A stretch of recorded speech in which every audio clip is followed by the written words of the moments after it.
Assalamualaikum warahmatullahi wabarakatuh, pemirsa Pondok Garden yang berbahagia.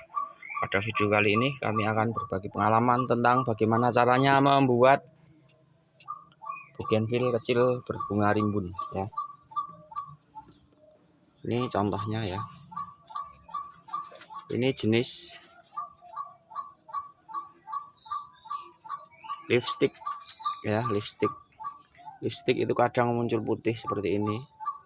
Dan pada umumnya lipstick ada gradasi pink di pinggirnya. Jadi bunga ini lipstickan ya, ini seperti ini, gradasi pink di pinggir. Dan ada juga di kuntum lain putih seperti ini, ada gradasi pinknya sedikit. Nah, bagaimana caranya membuat bunga yang kecil ini berbunga lebat ya? Ini batangnya sebesar rokok ya, sebesar sedotan ya, seperti ini. Untuk caranya, mulai dari awal ya pemirsa. Tentunya kita ambil batang yang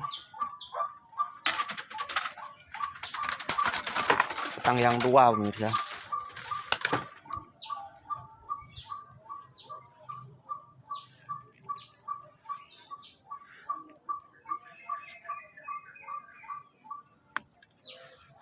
Sini saya akan cari contoh batang yang tua supaya nanti ke depannya kecil sudah mau berbunga. Di sini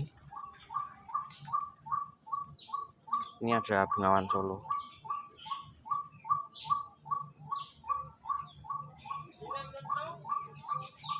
Contoh ranting yang baik untuk di stek itu ranting yang tua seperti ini, yang sudah berbunga dan rantingnya sudah berwarna coklat kehitaman seperti ini ya.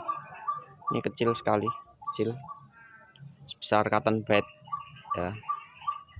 Ini bagus untuk di stek, atau kalau mau yang lebih besar lagi ini juga ada.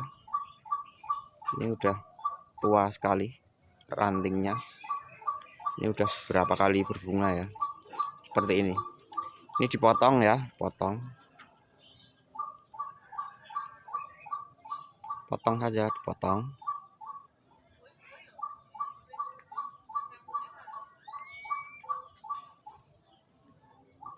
Atau juga bisa yang kalau seperti ini habis berbunga ya, ini kurang tua. Yang bagus yang sudah lebih tua lagi. Nah, ini di sini bisa dipotong, diambil di sini karena ini hijau ya. Ini pucuknya hijau. Intinya cari yang coklat nih, seperti ini. Seperti ini bisa dipotong. Atau yang seperti ini, yang tua yang sudah pernah berbunga.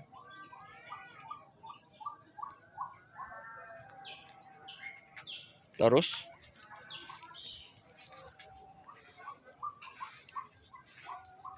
ini teorinya saja ya pemirsa, jadi nggak praktek. Lalu di potongan tadi lalu disungkup seperti ini pemirsa. Tuh di dalamnya ada ranting ya, contoh seperti itu. Lalu medianya jangan terlalu basah. Untuk perangsang akarnya bisa memakai perangsang akar pada umumnya ya. Bisa vitamin B1, bisa bawang merah. Tapi sedikit saja kalau bawang merah, karena kalau kebanyakan biasanya akan busuk, kepanasan karena rantingnya kecil. Yang lebih aman itu pakai vitamin B, vitamin B1. Ini saya lubangi di samping supaya apa? supaya ada sisa air sedikit di sini, tidak kering ya. Tapi di lubang di bawah juga nggak masalah. Ini kalau untuk kedepannya misalkan lupa nyiram kan, ini masih ada sisa air di bawah sedikit. Dan ditancapkan pucuk tadi, ditancap ya sekitar 2 cm ya, 2 cm saja masuk ke dalam, 2 atau 3 cm ya.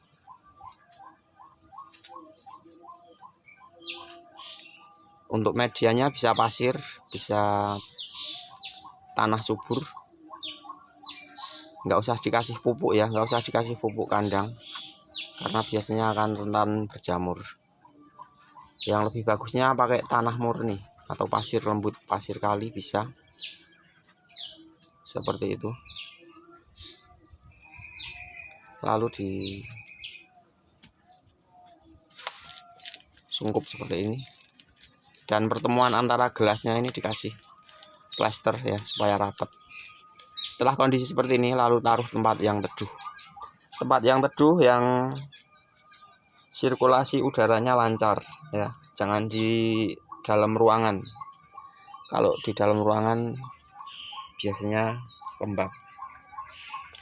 Taruh di bawah pohon yang rindang atau taruh di bawah paranet. Seperti itu pemirsa. Dan setelah beberapa minggu ya, biasanya akan muncul tunas seperti ini. Untuk masalah hari nggak ada patokannya ya. Jadi ada yang lebih cepat muncul tunas dan muncul akar, ada yang lebih lambat. Yang jelas kalau pakai gelas seperti ini kan bisa ditengok. Bisa ditengok kuncup, bisa ditengok akar. Misalkan akar sudah sampai ke bawah, itu dibuka sudah aman.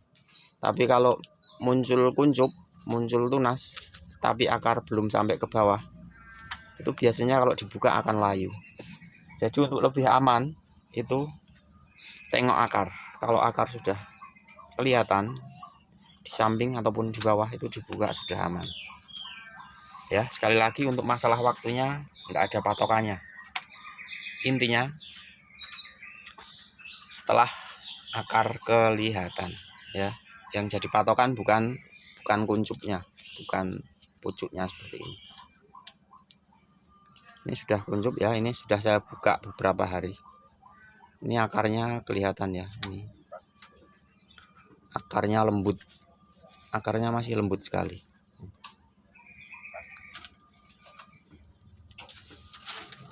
Ini sudah hidup karena ini sudah saya buka lebih dari 1 minggu.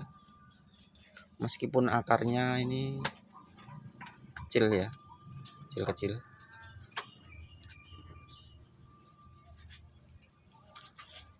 Ini sudah muncul tunas seperti ini.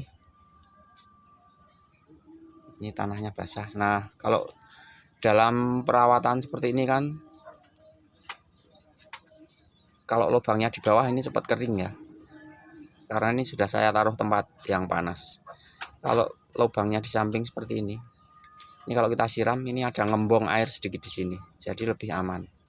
Misalkan telat nyiram, ada sisa air sedikit di bawah. Seperti itu pemirsa. Nah, setelah kondisi seperti ini besarnya sebesar cotton bed pemirsa. Ambil pucuk tua seperti tadi. Ini ID-nya Sri Kandi ya, Sri Kandi. Sri Kandi.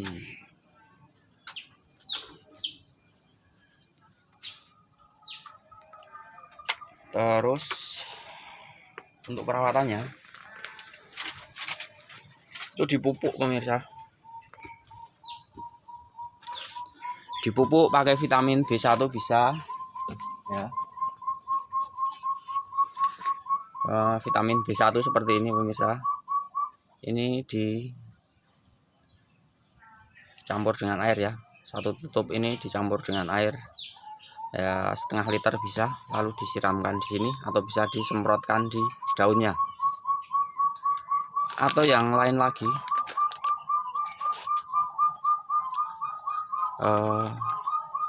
di belakang ada suara burung pemirsa, burung ruak-ruak. burung sawah. Ini pakai pupuk NPK 16 seperti ini. Ini bukan 91 ya, 16 ya, karena kebalik NPK. Itu suara puyuh gonggong pemirsa, puyuh gonggong, puyuh endemik Jawa Barat. Ada juga yang endemik Jawa Timur. Yang wak itu ruak-ruak, yang kikuk itu burung puyuh. Oke pemirsa, ini pakai NPK. Ini sedikit saja, taruh sedikit saja, jadi beberapa butir ya, cukup 3 atau 5 butir saja, lalu disiram ya. Itu 1 2 3 4 5 6, ini 7 butir, lalu disiram dengan sedikit air. Pemupukan bisa dilakukan 1 minggu sekali pemirsa, dengan catatan sedikit-sedikit saja. Kalau sudah dipupuk NPK ini nggak usah pakai pupuk ini, karena nanti akan overdosis kebanyakan. Atau misalkan dipadukan ini buat spray daunnya, seperti itu pemirsa. Dan ini tinggal perawatan. Nanti kalau ini sudah mulai rimbun bisa dipindah di pot yang lebih besar. Ini kemarin sudah saya pindah pot yang kedua ya. Kemarin saya pindah pot dari gelas, saya pindah pot ke yang lebih kecil ya. Nih potnya yang kemarin kecil, lebih kecil ya, kecil.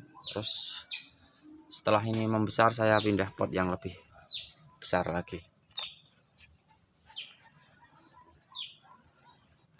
Seperti ini pemirsa hasilnya, dengan perawatan yang seperti tadi. Ini saya taruh di tempat yang full terkena sinar matahari pemirsa, jadi saya taruhnya di atap rumah, di dak rumah.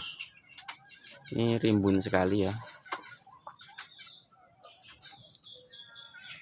Oke, sekian pemirsa, nanti kepanjangan jadi kemana-mana. Kurang lebihnya mohon maaf, dan apabila ada pertanyaan bisa di komentar. Kami berada di Bantul, Yogyakarta. Kami akhiri, wassalamualaikum warahmatullahi wabarakatuh.